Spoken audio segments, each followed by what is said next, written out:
Hello and welcome to this, a first look at the newest release of Ubuntu Studio, Ubuntu Studio 20.04 LTS, Focal Fossa.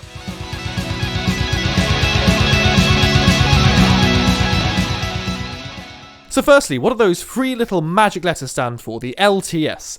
Well, they actually stand for Long Term Support. Now, if you're not too familiar with the way Ubuntu releases happen, here's how it works. On every April of every even year, seeing as we're currently in April 2020, you get an LTS, which is a long-term support release version of the distribution. This particular distribution will actually be supported for 3 years. In between that, though, you get 3 other standard releases, and this will come in October of the same year, April of the next year, and October of the next year. And the April after that, we'll see a new LTS. So currently, we're going to be on 20.04 LTS.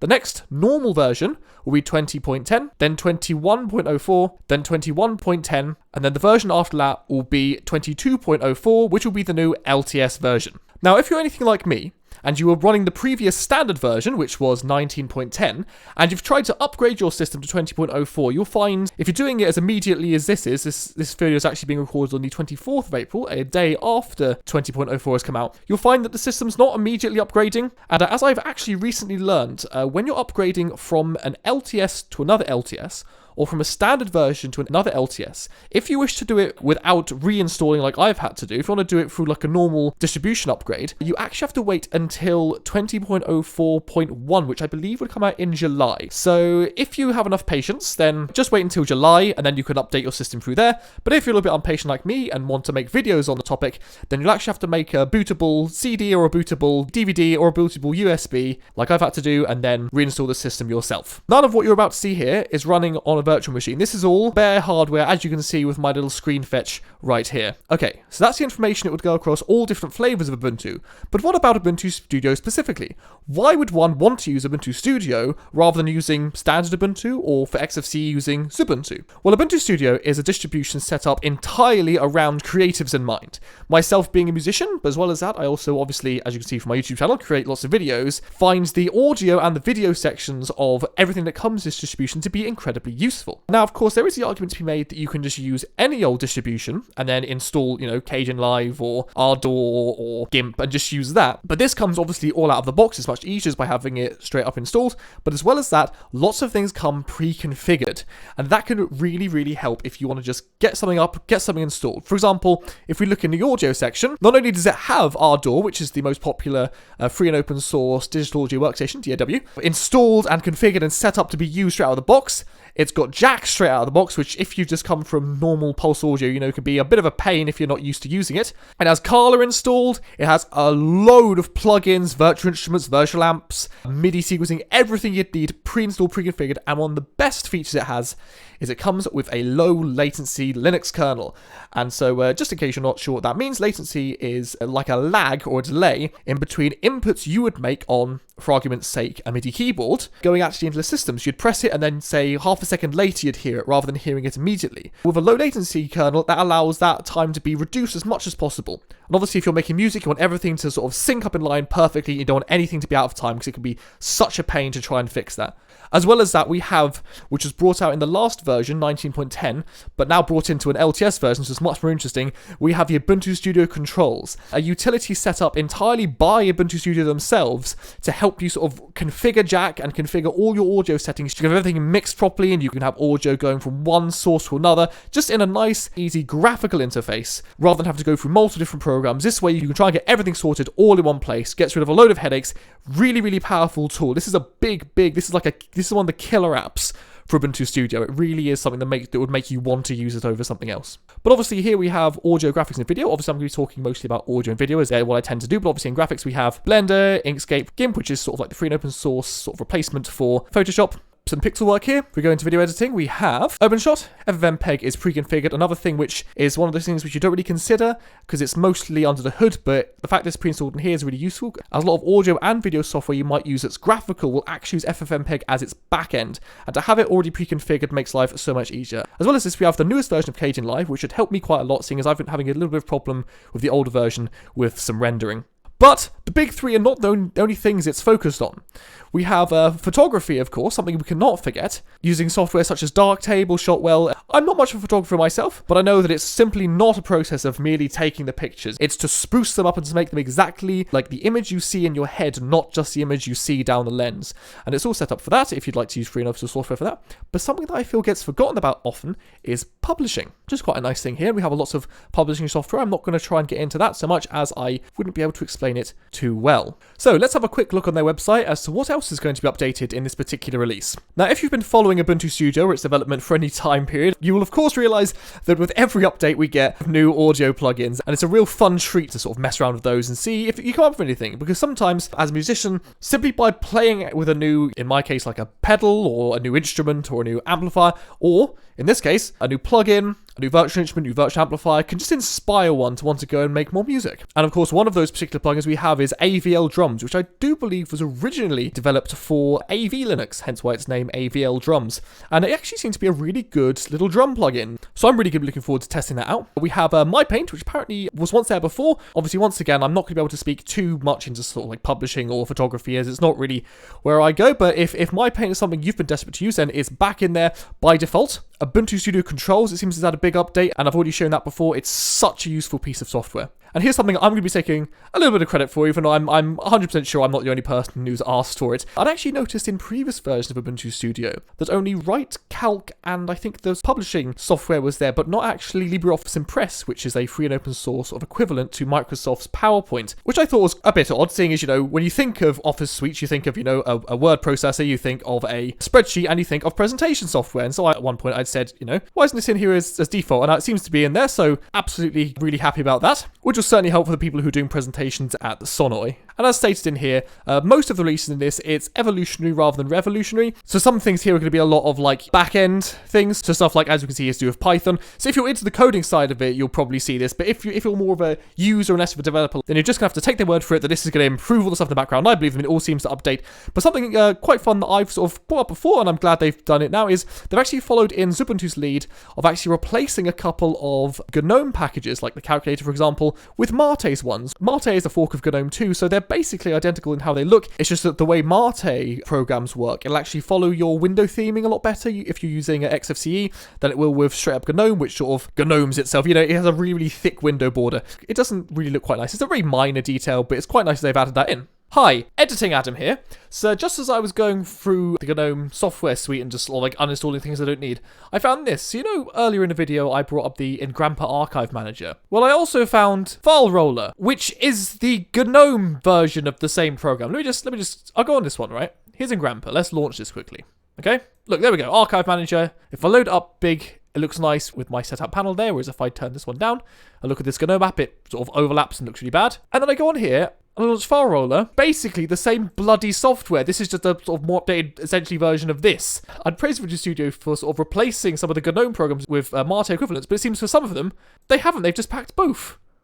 Why? We don't need two archive managers. Maybe it was just something that was overlooked. Hopefully it was just something that was overlooked, so hopefully for the next edition they'll sort that out, but kind of a bit unnecessary. It takes up unnecessary disk space.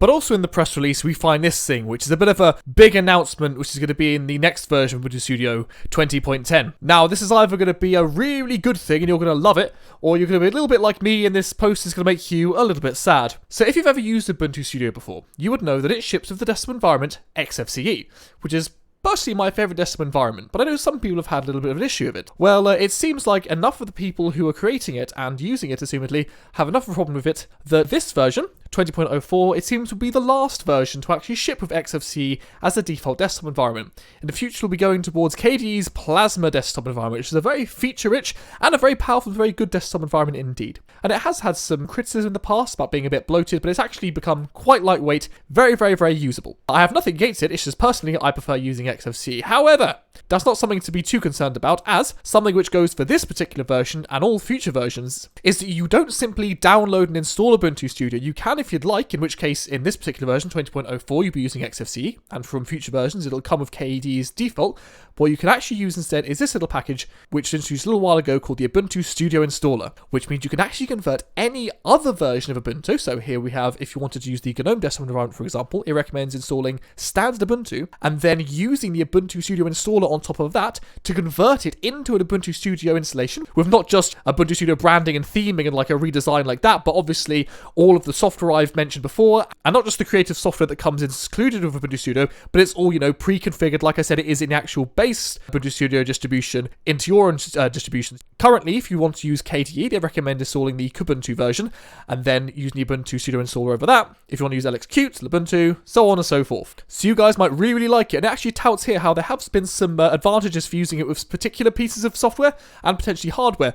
Interestingly enough, a little while ago, I did a video on actually testing the audio latency using both ALSA and Jack with using different desktop environments. And if I remember rightly, I think XFCE came out quite well, but so did KDE Plasma. But maybe I should redo that video soon so we can see what it's like in the year 2020. And as we scroll down, we get messages from the project leader as well as other members of the development team. Okay, so now before we start looking into all the applications, all the programs pre-installed, let's have a quick look at the difference in the themings. So firstly, we can see we've gone back to sort of the older tradition of the Ubuntu Studio of having its particular distribution logo done in quite a sort of minimalist and quite a pretty looking way. But for this particular release, they've gone away with using the animals which are associated with each Ubuntu release. And that kind of makes sense, especially as this is a long-term support release. So this is the version that the majority of people who are using Ubuntu Studio will be directed towards for the next 2 years. But I do think it's a bit of a shame because I quite like the Focal Fossa little icon. I know it's a little bit contentious, but I quite like that. Personally, though, I'm still completely in love with how the Ubuntu Studio team did the Disco Dingo. I almost feel like that should be a little mascot for the distribution itself, personally. But if you have a little look at the theming here, it's looking very, very nice, actually. And I particularly like just the feel of this particular theme. What theme do we have here? It's Materia, but I don't know, something just feels a little bit more slick, a little bit more modern about it. Normally, I actually introduce my own version, which is sort of based on Numix, that I've adjusted to sort of be the color palette I like. But actually, this feels a lot more snappy, a lot more modern. I might see if there's a dark version of this. Very, very nice looking though. If I had one small criticism though, it's that the icon theme I've chosen, some of the icons here look a little bit oversized compared to the other ones. I feel like I like the way the network icon and the audio and then the little OBS recording, but the notification area and the power manager seems to be a little bit bulky, a little bit large compared. A minor gripe. And of course, another big thing here is another updated version of XFCE. So the last LTS was running the quite old by this point in time, XFCE 4.12, but in the last version of Ubuntu Studio, 19.10, we updated to the latest version of XFCE, which is 4.14. And I can tell you that components of this have been updated in a way that I really, really like. Specifically, the whisker menu. So normally, the icons don't look this large. I've actually enlarged them all for the sake of this video for when we go through all the programs installed. But first thing I notice is the fact that the category scheme is now this side, which actually I far prefer, and I was trying to work out in older versions how to do it, because I know some distributions have got it out the box set like that.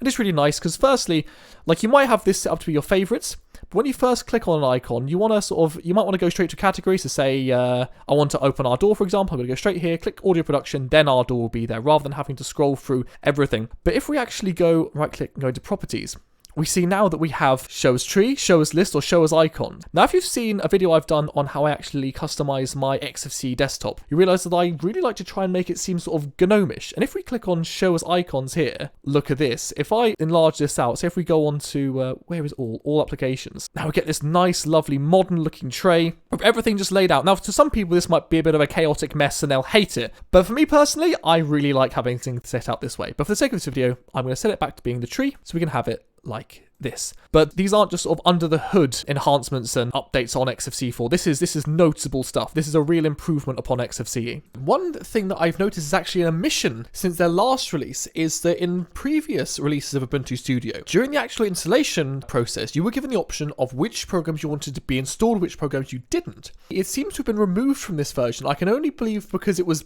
really buggy. In previous attempts, when I had tried to remove programs before, the system would fail to install, and in the last version, 19.10, when I uninstalled certain items, it would uninstall not even just dependencies, but just other, like, unrelated, just applications I wanted to use. So I imagine that for this, they've probably removed it for the sake of, if it's not working, just don't have it in there for people who are having a headache with it. Obviously, this means for me that I'm going to eventually go in and actually uninstall the programs I don't end up using, but I mean, that happens with most Linux distributions anyway.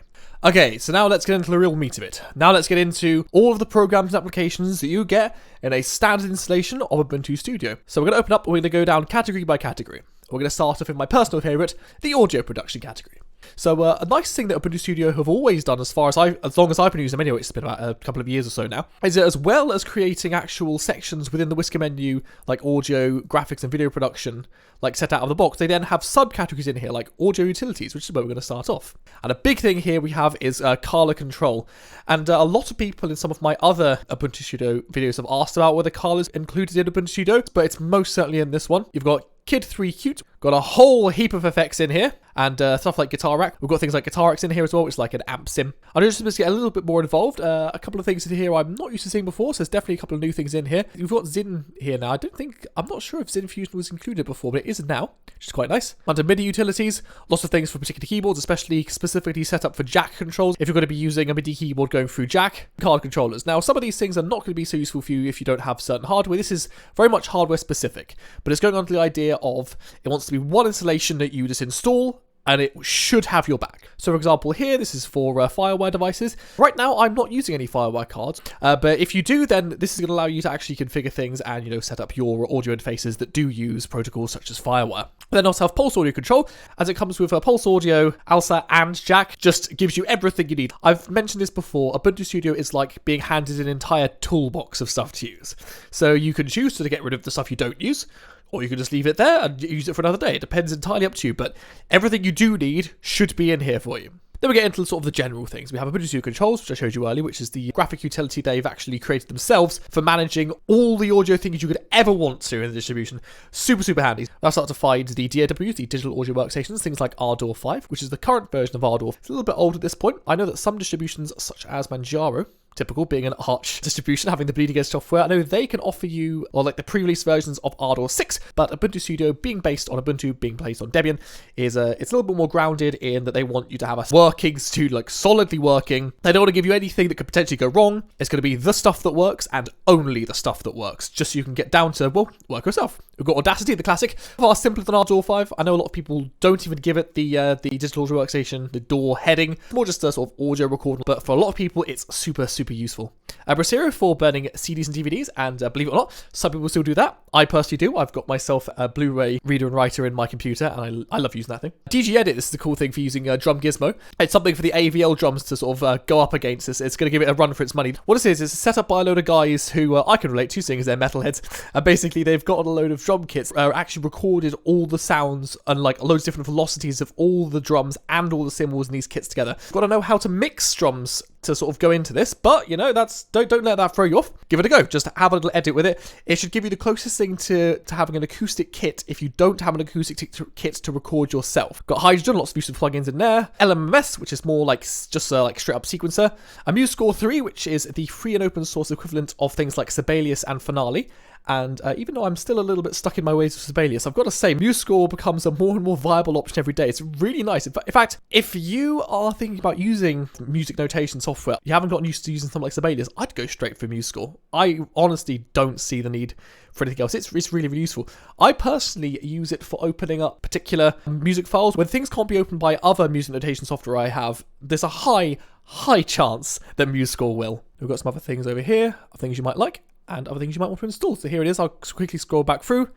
Here are all of the audio programs that come out of the box. Let's move over next into graphic design, which you can see has two other little tucked away menus here. We've got graphics utilities itself, document scanner, and image magic. Obviously, you know, if you've got a scanner, you want to be able to scan documents. Pretty clear and plain to see. Obviously, you do want to have something that can figure out of the box. Under photography, you've got things like Darktable, which I think is the free and open source equivalent of Lightroom, but don't quote me on that, as I am most certainly not a photographer. Entangle, a rapid photo downloader. We've got Blender, which is an interesting piece of software.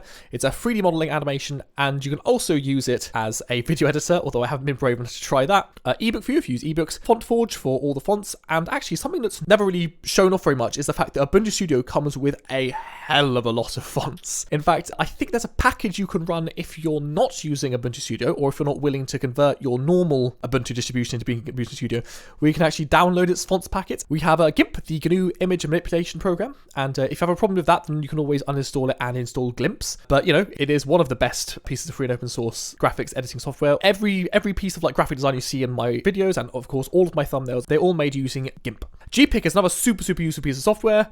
If I just click on it quickly, you put your mouse over anything and it tells you what the color code is for it. It's simple, but it's so useful. Inkscape, which is for vector graphics, so graphics can be scaled up and down more easily. Krita, which is sort of like the KD equivalent of GIMP, as far as I know. We've got the first of the LibreOffice applications we've come across, which is Draw, which is sort of like a paint program, I assume. They've got some more paint programs down here and some other things, sort of pixel art and stuff that I don't really understand, as I'm not a graphics person. Coming back into things that make a little bit more sense for me, we'll start seeing here some of the programs are going to be duplicated across different things. As I said earlier, Blender, as well as being a 3D modeler and an animation piece of software, can also be used as a video editor.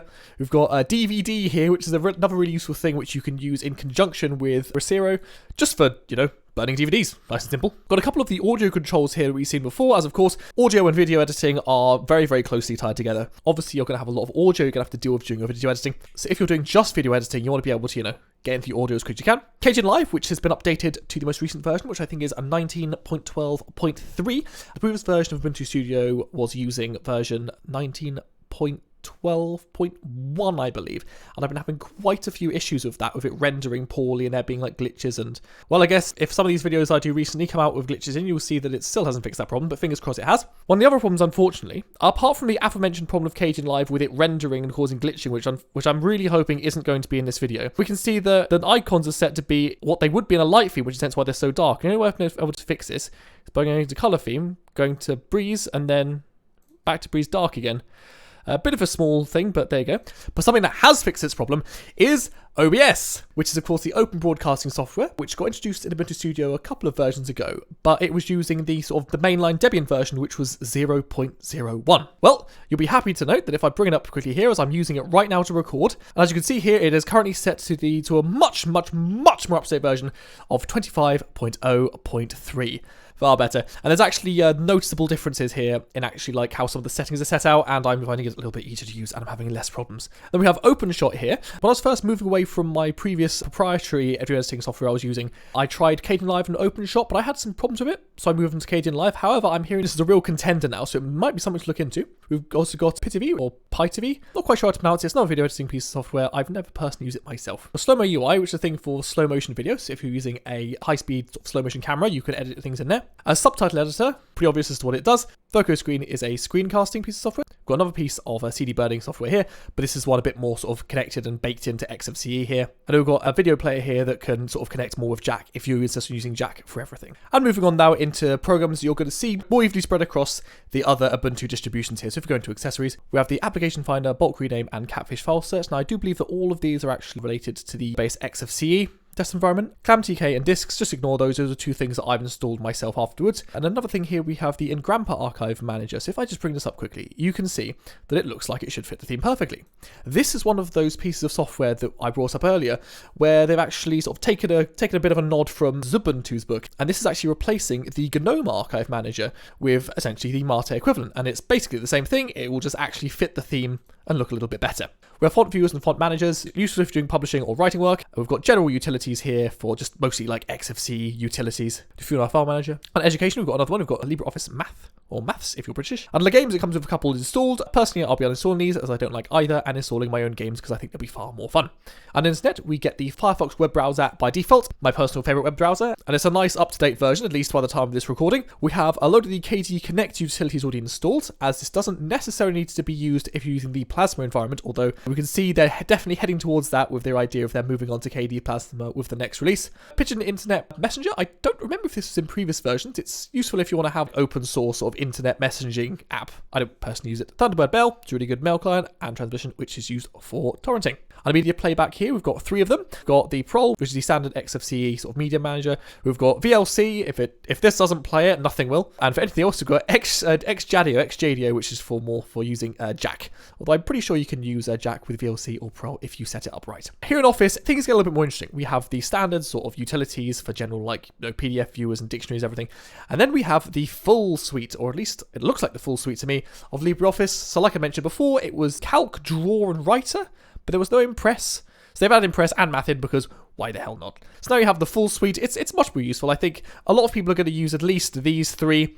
So you may as well just have the whole thing in there, especially as, this is for creativity, and, out of all the Office suite, surely the presentation software is the thing you can become the most creative in. Then we have some general utilities down there. Ignore this other, it's got something installed that's not related to the system. And then we've got settings. It's for the most part a standard XFC settings installed with an extra couple of things like the KD stuff added in. Now, as far as I know that with the mainline GNOME version of Ubuntu, the actual GNOME Software Center it brings you, I think is just set up to be Snap. I believe this is the deb version, as I'm pretty sure I saw some things in there that weren't from the Snap store. So if you want a more open to all the different open source marketplaces of it, you can find it on here. Under system, you've got general sort of system settings, nothing particularly interesting there, apart from we do have the Ubuntu Studio installer there, which obviously is the program which you would add onto different versions of Ubuntu. So say you wanted the Mate desktop environment, it would make more sense to install Ubuntu Mate, so it has the whole desktop configured out of the box, and then use the Ubuntu Studio installer to convert that into being Ubuntu Studio with Mate, rather than installing Ubuntu Studio proper and then trying to install Mate over it and then trying to desperately remove every trace of XFC off it. That'll be a headache, there'll be something left behind, there'll be utilities that you don't want. Whereas it's much easier if you want to use that desktop environment to install a version of Ubuntu that's meant for it first, and then this on top of it. And then here we just have a little nice bit at the end, just Ubuntu Studio information, a link to their website, mailing list, IRC. Something else I quite like is a link to Ask Ubuntu, which if you haven't been on there, it's the Stack Exchange site. I do find it to be very, very useful. I've posted a couple of questions there myself. I almost always get answers, and if there's any problems you're having with Ubuntu, it's always a good place to check, no matter what version of Ubuntu you're using, just to see if you can find the answer on there. So it's quite a stacked deck. There's not a huge amount of difference in what I'm seeing here compared to what I was seeing necessarily in the last version. I think a lot of what's going on here, like they said in their post, being evolutionary rather than revolutionary, is going to be under the hood. But if you were updating from something like 18.04, the last LTS release, this is going to be a big improvement, especially of things like XFCE. Just using this currently, it feels a little bit more polished, a little bit more modern than specifically the last version. It feels like they've really gone gung-ho with this release. I think this is a strong contender as a long-term support release.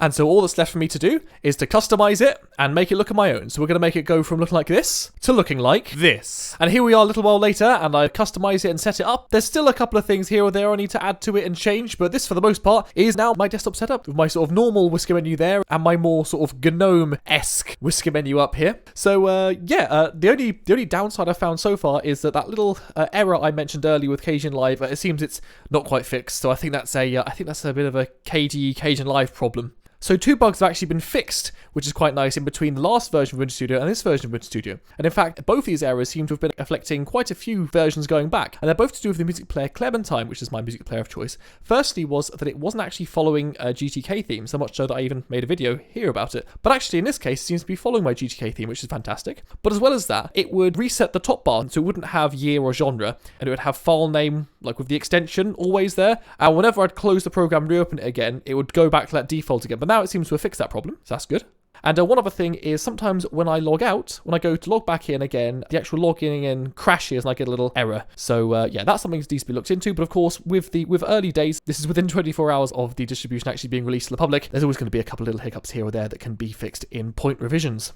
But yeah, that's Ubuntu Studio 20.04 LTS Focal Fossa.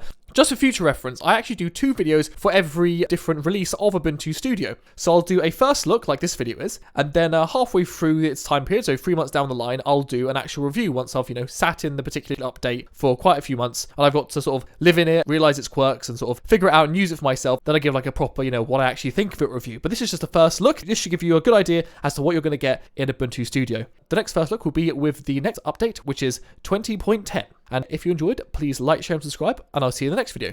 Goodbye.